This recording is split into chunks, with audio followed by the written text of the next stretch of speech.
नमस्कार शेतकरी मित्रांनो मागच्या व्हिडिओमध्ये आपण 2 कॅटेगरीचे व्हिडिओ पाहिले होते। त्यामध्ये अग्रिमास पात्र असलेले जिल्हे, अंशतः आक्षेप असलेले जिल्हे व तिसरी कॅटेगरी म्हणजे ती ह्या व्हिडिओची असणार आहे। म्हणजे ह्या दोन्हीचे वगळता हे दोन्ही कॅटेगरीचे जिल्हे वगळता उरलेले जिल्हे ह्या व्हिडिओमध्ये कव्हर केले जाणार आहे।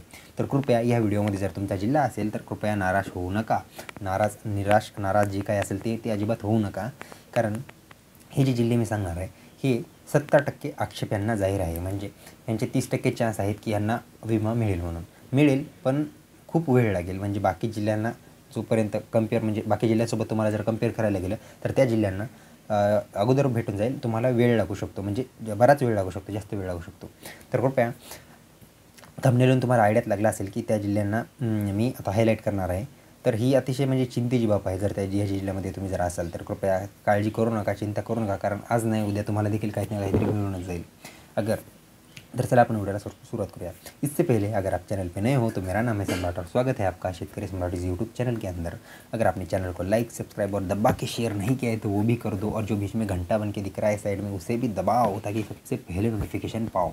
तो चलिए अपन इस व्हिडिओ को स्टार्ट करते हैं।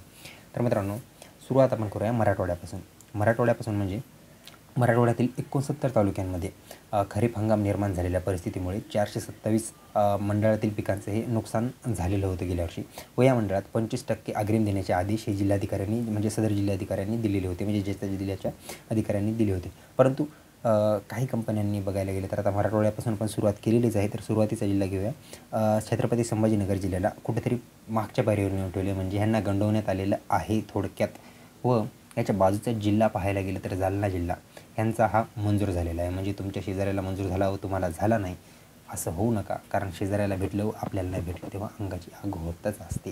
या गोष्टीची बाब तुम्हाला माहीतच असेल। निधी हा मंजूर झाला आहे। जालना जिल्ह्यामध्ये 8 तालुक्यातील 27 कृषी मंडळे यात पात्र आहेत, म्हणजे एवढे पात्र आहेत। व या संदर्भात आणखी समोर डाटा येणार आहे, त्या डाट्याचाही उल्लेख मी पुढच्या व्हिडिओमध्ये नक्कीच करेल। तर हे व्हिडिओ हा प्रामुख्याने ज्यांना 100% आक्षेप असल्यातच गणती आहेत ह्यांचा हा व्हिडिओ असणार आहे। तर कृपया कोण अंशतः आक्षेप झालेला आहे व कोण अधिकृत 100% पात्र आहे ह्यांचा व्हिडिओ चॅनलवर अपलोड केलेला आहे, तुम्ही लवकरात लवकर जाऊन त्याला व्हिजिट करू शकता।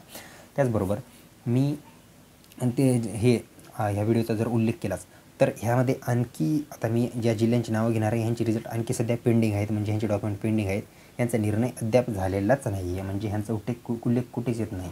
तर चला ह्या व्हिडिओमध्ये जर तुम्ही असाल तर या जिल्ह्यामध्ये असाल तर कृपया हे करून घेऊ नका। तर चला व्हिडिओला आपण सुरुवात करूया, शेवट करूया। चंद्रपूर, नांदेड, लातूर आणि हिंगोली हे 4 जिल्हे ह्यांना आणखी सध्या डाऊटमध्येच आहेत। लातूर, त्याचबरोबर लातूरसोबत तुम्ही धाराशिवला देखील जोडू शकता, म्हणजे अंशतः आक्षेप असलेल्या जिल्ह्यांच्या यादीमध्ये सर्वात टॉपला तोच आहे धाराशिव।